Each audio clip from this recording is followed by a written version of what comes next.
என்ன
இயற்கையை நேசிக்கணுமா?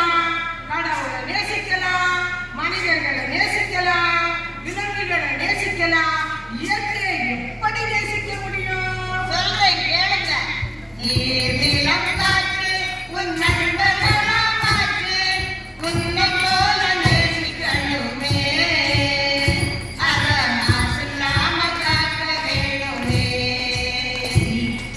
நீர் நிலம் காற்று உன் நண்பர்களாம் மாற்று உன்னை போல நேசிக்கணுமே அத மாசில்லாம காக்க வேணுமே அத மாசில்லாம காக்க வேணுமே.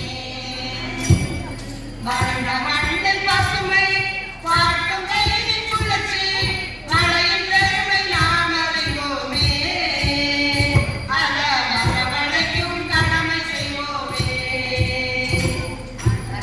மண்ணின் பசுமை பார்க்கும் வெயிலின் குளிர்ச்சி மழையின் பெருமை நாம் அறிவோமே அத வரவழைக்கும் கடமை செய்வோமே அத வரவழைக்கும் கடமை செய்வோமே.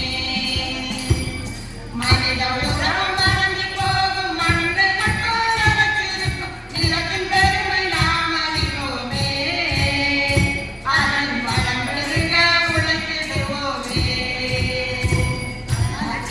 உறவு மறந்து போகும் மண்ணை மட்டும் நிலைத்திருக்கும் நிலத்தின் பெருமை நாம் அறிவோமே அதன் வளம் பெருக உழைத்திடுவோமே அதன் வளம் பெருக உழைத்திடுவோமே. இவ்விடம் காற்று உன் நண்பர்களாம் மாற்று உன்னை போல நேசிக்கணுமே அத மாசில்லாம காக்க வேணுமே அத மாசில்லாம காக்க வேணுமே. இப்ப தெரியுதா? நல்லாவே தெரியுது.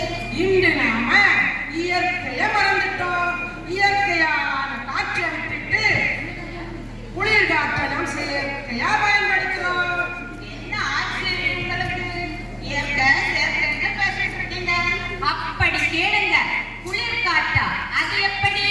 அதுதான் வீட்டுக்கு வீடு ஏசி வச்சிருக்கோம்ல, அதுல இருந்து வருவதுதான் சில்லென்ற குளிர் காற்று. அது இயற்கையான காற்று கிடையாது, அதுதான் செயற்கையான காற்று. இப்ப புரியுதா? ஓ, புரிஞ்சது புரிஞ்சது. நாம உயிர் வாழ்வதற்கு அடிப்படையானது காற்று. காற்று மட்டுமா? சாப்பாடு வேண்டாமா? சரியான கேள்வி. கொஞ்ச காலத்துக்கு முன்னால நம்ம ஊரை சுற்றி வயலா இருந்துச்சு. எங்கு பார்த்தாலும் பச்சை வெண்ண காட்சியாக காட்சியளித்தது. அதனால வயல்ல விளைஞ்ச நெல்ல குத்தி அரிசியாக்கி மணக்க மணக்க சாப்பிட்டோம். இப்ப அப்படியா? ஏதோ ராகி தேகின்னு சொல்லுதுங்களே. அது ராகி இல்ல, தேனி. பீஸா, பர்கர் ஏகப்பட்ட தந்துருக்கு. அதனாலதான் அதுங்களதான் இந்த காலத்து பிள்ளைங்க விரும்புகிறாங்க. என் பேர பிள்ளைகளும் அதைத்தான் கேட்கிறாங்க. புதுசா ஆன் பண்ணுங்க மைக்க. புதுசு புதுசா எல்லா அதோட எல்லா நோய்களும் வளர்ந்துடுச்சு. அந்த காலத்துல ஆரோக்கியமான உணவை சாப்பிட்டு ஆரோக்கியமான வாழ்க்கை வாழ்ந்தாங்க. இந்த காலத்துல ரெடிமேட் உணவுகளை சாப்பிட்டு ரெடிமேடா வாழ்ந்துருக்கிறோம். சரி, நான் விஷயத்துக்கு வருவேன்னா வருவோமே. நான் உயிர் வாழ சுத்தமான காற்று வேணும். அதை கூட நாம நினைக்கிறது இல்ல. எதுக்கு சுவாசிக்கிறோம், எப்படி சுவாசிக்கிறோம்,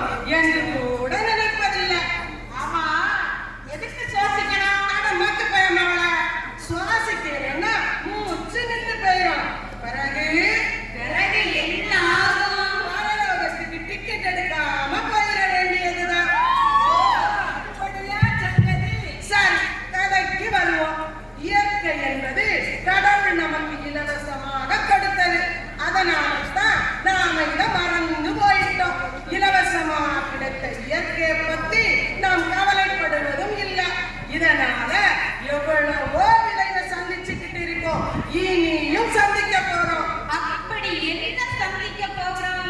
சொல்றேன் கேளுங்க. தோட்டத்தில் நம்ம பட்ட ஆரம்பமாச்சு, மரங்கள் சுவாசிக்க காற்று தருது, நம்மை சூழ்ந்து காற்று இருக்குது, அது இல்லா வாழ்க்கை வைக்கக்கூடாது.